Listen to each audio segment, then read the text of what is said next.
आपल्याला भेट आहे म्हणे. या आवाजानं आता पाहिल मग पाहिल, आता पाहिल मग पाहिल, पण पाहायचा पत्ता नाही.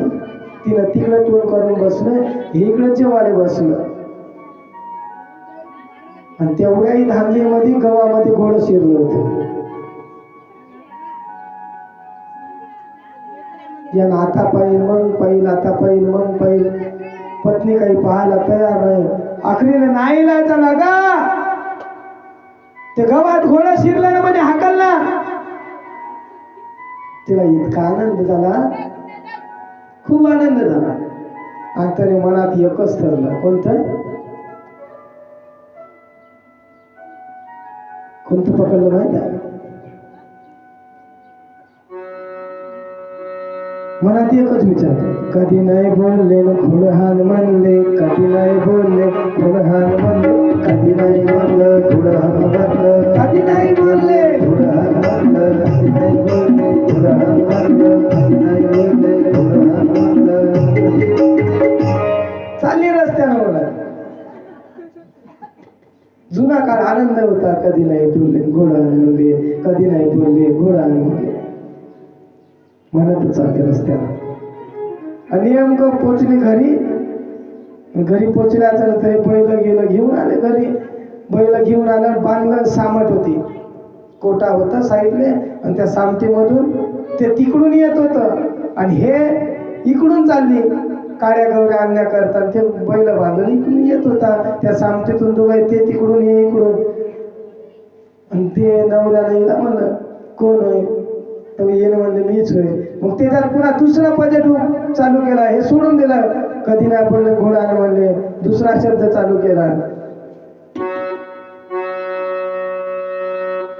तुम्ही म्हणले कोण होय? मी म्हणलो मीच होय. तुम्ही म्हणले कोण होय? मी म्हणलो मीच होय. दुसरा चालू केला.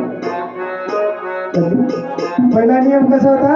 कधी नाही बोलले घोडान म्हणले, कधी नाही बोलले घोडान म्हणलं, कधी नाही बोलले घोडान म्हणलं, कधी नाही बोलले घोडान म्हणलं.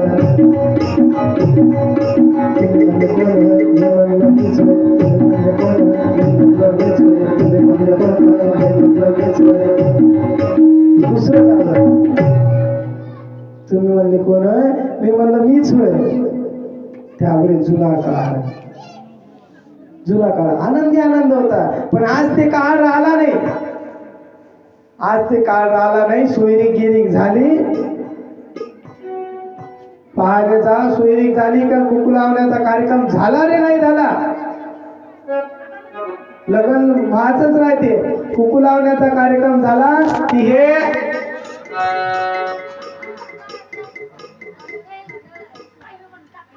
हॅलो मी भागवत बोलतोय. हॅलो मी भागवत बोलतोय.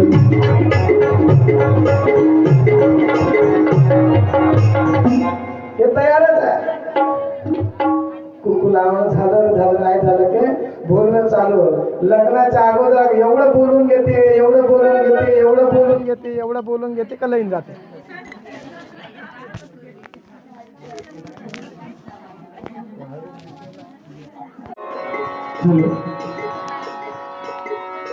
कुकू लावल्या काय देते? एवढं बोलून घेते, एवढं बोलून घेते, एवढं बोलून घेते. प्रेम नावाची जी गोष्ट असते ना, ती लग्नाच्या अगोदर निपटून जाते. लग्नाच्या नंतर फक्त पलीकडे प्रेम नावाची गोष्टच राहत नाही. मग भांडणाशिवाय काहीच नाही, कारण प्रेम कमी होऊन जाते. मग बोलू बोलू बोलू बोलू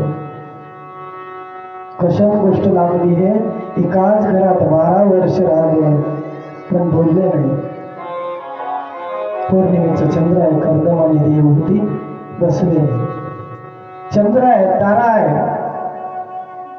दोन कोणत्यात दोघं बसले. तेव्हा कर्दम म्हणतो, तुझ्या मनात काय इच्छा आहे? स्वामी, तुमच्यापासून धर्मपुत्र व्हावा, तुम्ही संन्यास घ्यावा, एवढीच माझी इच्छा आहे. काय हरकत नाही. आणि त्या दिवशी दोघेही जण संसारामध्ये पडले. कामभोग झाला, गर्भधारणा झाली. 9 महिने 9 दिवस झाले, पण मुलगा झाला नाही, मुलगी झाली. तिचं नाव ठेवलं पोरगी दिली मी संन्यास घेतो. पहिला मुलगा हो की मुलगी हो, पहिला मुलगा झाला तर धर्मपुत्र म्हणतात आणि पहिली मुलगी जर झाली तर धर्मपुत्री म्हणतात आणि दुसरा होणारा मुलगा किंवा मुलगीला कामभोग म्हणतात. अगं देवानं आपल्याला दिलं म्हणे आता मला संन्यास घेऊ दे, तसं नाही म्हणे. आपल्या सोयरीक मध्ये काय ठरलं होतं म्हणे काय, जोपर्यंत मला मुलगा होणार नाही तोपर्यंत तुम्हाला संन्यास घेता येणार नाही. अगं भगवंताला द्यायचंच नसेल तर म्हणे नाही म्हणे, जोपर्यंत मुलगा होणार नाही तोपर्यंत नाही. पहिली मुलगी झाली, दुसरी मुलगी झाली, तिसरी मुलगी झाली, चौथी मुलगी झाली, पाचवी मुलगी झाली. अगं संन्यास घेऊ दे, 5 मुली झाल्या. नाही म्हणे, आपला करार नामा चालता नाही. जोपर्यंत मुलगा होणार नाही तोपर्यंत संन्यास घ्यायचा नाही. 5वी मुलगी, 6वी मुलगी, 7वी मुलगी, 8वी मुलगी, 9वी मुलगी. बघ आता तरी घेऊ दे, 9 मुली झाल्या. एका मुलीचं लग्न जर करतो म्हणलं तर 5-6 लाख रुपये लागते म्हणे. 9 मुलीचं लग्न कधी करावं. 9 मुली झाल्या. भगवंताला विनंती केली, दादांना गर्भ राहिला प्रत्यक्ष नारायण परमात्माचा पोटामध्ये. 9 महिने 9 दिवस झाले. कोणाला? देवतीला. प्रत्यक्ष नारायण परमात्मा कपिल रूपानं पोटामध्ये 9 महिने 9 दिवस झाले. अखंड ब्रह्मांड नारायण नारायण परमात्मा देवतीच्या पोटी नारायण परमात्मा कपिल रूपाने जन्माला आला. कपिल भगवान की जय. 12व्या दिवशी त्याचं नाव कपिल ठेवलं. आनंद झाला, आनंद झाला. पाहता पाहता पाहता पाहता कपिलाला 5 वर्ष झाले. सांगितलं स्वामी,